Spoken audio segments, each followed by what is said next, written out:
दिनों से अच्छा मुबारक हो।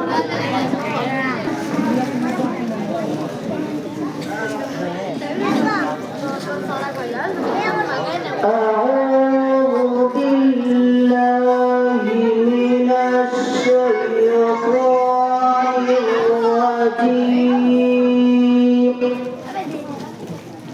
بسم الله الرحمن الرحيم.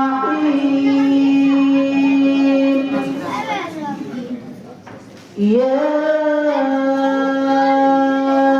أيها الذين آمنوا اتقوا الله وقولوا قولا سديدا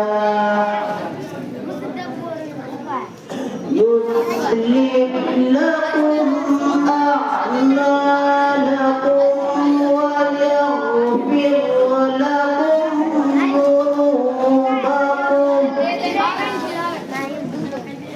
ومن يطع الله ورسوله فقد فاز فوزا عظيما.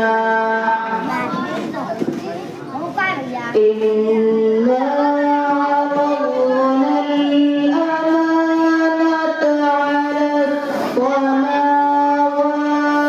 والأرض والجبال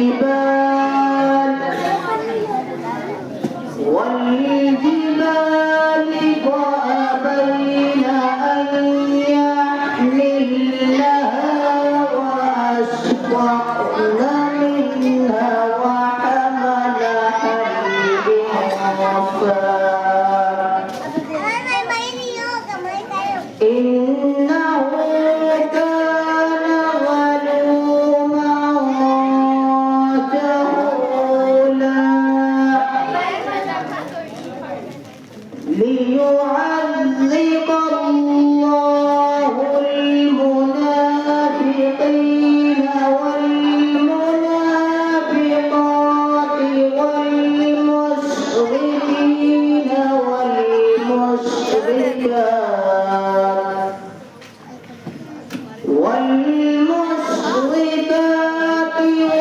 ويتوب الله على المؤمنين والمؤمنات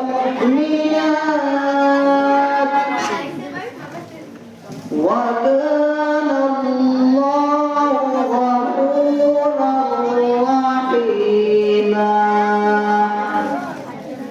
صدق الله العظيم.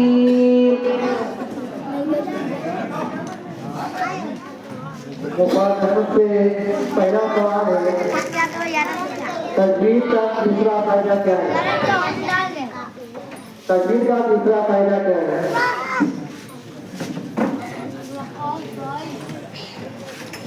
मखरज में चला